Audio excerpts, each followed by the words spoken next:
Imagine a vast, silent land, snowbound for much of the year, Russia before the storm.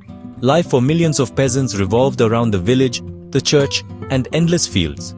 Their world was ancient, unchanging, and ruled by the Tsar, a distant, almost mythical figure. In the cities, aristocrats lived in luxury, speaking French and dancing at glittering balls, while new factories drew peasants into crowded, grimy tenements.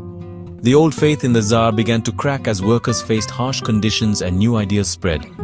Consider Anya, a peasant girl whose father left for a factory job in St. Petersburg. His letters spoke of smoke, endless work, and whispers of a fairer world. For Anya, these were frightening words, a sign that the solid world she knew was beginning to melt. Russia in 1913 was a land of contradictions, deep faith and radical ideas, breathtaking art and widespread illiteracy, immense power and profound fragility. The quiet was deceptive, not peace, but pressure building beneath the surface. It was the silence before the storm. Soon, everything would change. The old world, with its certainties and injustices, was about to be swept away. The people, the land and the Tsar himself stood on the edge of a revolution. The storm was coming and nothing would be left untouched. Russia was holding its breath.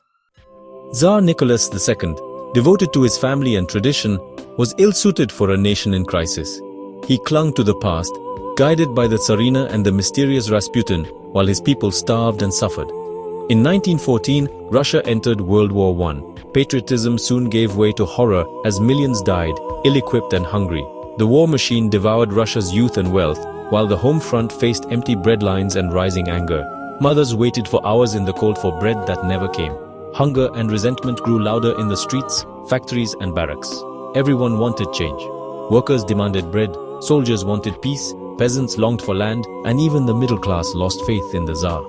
The monarchy's incompetence united all these frustrations into a powerful current. The old order was crumbling. The Tsar, once the little father, was now a stranger to his own people. The war exposed the regime's weakness and deepened the people's suffering. The stage was set for revolution. The hunger for bread became a hunger for justice.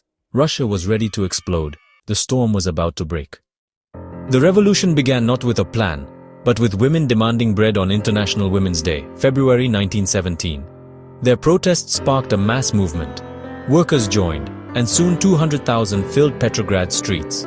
Slogans shifted from bread to down with the autocracy as the Tsar ordered a crackdown. But soldiers, seeing their own families in the crowds, refused to fire. The Tsar's authority vanished overnight. Soldiers joined the people, and the symbols of the old regime were torn down. The Romanov dynasty, after 300 years, ended with Nicholas II's abdication. Across Russia, people celebrated, believing a new era of freedom had dawned. The first revolution was spontaneous, a cry for bread, peace, and dignity. The world turned upside down in days. Hope filled the air. The people believed they had reclaimed their destiny. The Tsar was gone, but the future was uncertain. The revolution was just beginning. Russia stood at a crossroads. The promise of change was real, but so was the danger ahead. With the Tsar gone, Russia was ruled by two powers, the Provisional Government and the Petrograd Soviet. The Provisional Government, made up of moderates, promised democracy and wanted to continue the war. The Soviet, a council of workers and soldiers, demanded peace, land, and control for the people. Real power lay with the Soviet, which controlled the soldiers and the city. The country drifted in confusion. Orders from the government meant little without Soviet approval. In the countryside, peasants seized land, burning manors and dividing estates.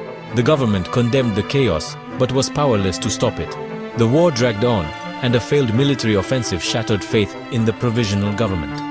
Soldiers deserted, peasants took land, and the people's hope turned to anger. The government could not deliver peace, land, or bread. Into this vacuum stepped a small, determined group ready to seize the moment. The stage was set for a new revolution. Into the chaos returned Vladimir Lenin, smuggled from exile by the Germans. At Finland Station, he electrified the crowds with his April theses: end the war, give land to the peasants, and transfer all power to the Soviets. His slogans, peace, land, bread, and all power to the Soviets, cut through the confusion. At first, the Bolsheviks were a small minority, dismissed as extremists, but as the provisional government failed, their support grew. Bolshevik organizers worked tirelessly in factories and barracks, building support person by person. By autumn, the economy was collapsing, the army disintegrating, and the government helpless. Lenin, in hiding, insisted the time to seize power was now. The Bolsheviks were still a minority, but in Petrograd and Moscow, they had the people. It was a gamble, a disciplined minority aiming to seize power for the majority. The moment of decision had come. The old order was paralyzed. The Bolsheviks were ready to act. History was about to turn. The revolution's second act was set in motion. On a cold October night, the Bolsheviks made their move. Red Guards and loyal soldiers quietly seized key points across Petrograd: railways, banks, and telegraphs. The city barely noticed as power changed hands. The provisional government, isolated in the Winter Palace, was defenseless. The final assault was signaled by a blank shot from the cruiser Aurora. Red Guards entered the palace, arrested the ministers, and met little resistance.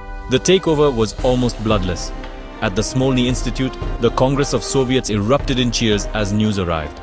Moderate socialists stormed out in protest, leaving the Bolsheviks in control. Trotsky famously jeered, "Go where you belong, from now on, into the dustbin of history." Lenin appeared, greeted by thunderous applause. He announced 2 decrees: immediate peace and land for the peasants. In minutes, the Bolsheviks delivered what the people had demanded. For those present, it felt like the dawn of a new world. The revolution had triumphed. Russia's fate was now in Bolshevik hands. Lenin's first act was peace, signing the humiliating Treaty of Brest-Litovsk and losing vast territory. The second was land. Peasants seized it, but chaos and food shortages followed. The Bolsheviks ruled as a minority, facing enemies on all sides: monarchists, liberals, rival socialists, and foreign armies. By 1918, Russia plunged into brutal civil war. Red Army against White armies, with atrocities on both sides. To feed the citizen army, the Bolsheviks seized grain by force, turning peasants against them. The hope of October gave way to terror, hunger, and war. The Bolsheviks survived, but at a terrible cost. The revolution was now a fight for survival. The dream of justice became a struggle for power. The old Russia was gone, but the new one was forged in violence. The civil war left the country in ruins. The Bolsheviks, now the Communist Party, held all power. The Soviet Union was born from hope and blood. The ideals of the revolution were tested by harsh reality. The promise of freedom faded into dictatorship. The world watched as a new order emerged. Russia was changed forever. For ordinary people, the revolution brought both liberation and terror. Old structures vanished, new freedoms appeared, women gained rights, and workers learned to read. Art and culture flourished briefly, but most faced hardship and fear. Civil war and famine killed millions. Cities emptied as people searched for food. The Bolsheviks created a one-party state, banning opposition and silencing dissent. The Cheka, the secret police, spread fear and repression. The hope for freedom was replaced by the reality of dictatorship. After victory, Lenin introduced the new economic policy, allowing some private trade to revive the economy. Life improved slightly, but the Communist Party kept total control. The revolution was over. The old Russia was gone. In its place stood the Soviet Union, born of hope, built on terror. The dream of a better world had come at a staggering cost. The people endured, but the price was immense. The legacy of the revolution was both progress and pain. Russia's future was uncertain, but the past could not return. A century later, the Russian Revolution remains a powerful warning.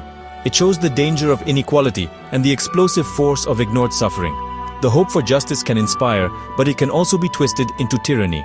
The revolutionaries sought heaven on earth, but unleashed destruction and oppression. The cost of change was immense. War, famine, dictatorship. Was it worth it? There is no simple answer. The revolution was millions of personal stories, triumphs and tragedies. History is not abstract. It happens to real people. The Russian Revolution asks us, how do we fight for a better world without losing our humanity? Its lessons echo today, reminding us to balance hope with caution. The question endures, can we build a just world without repeating the mistakes of the past?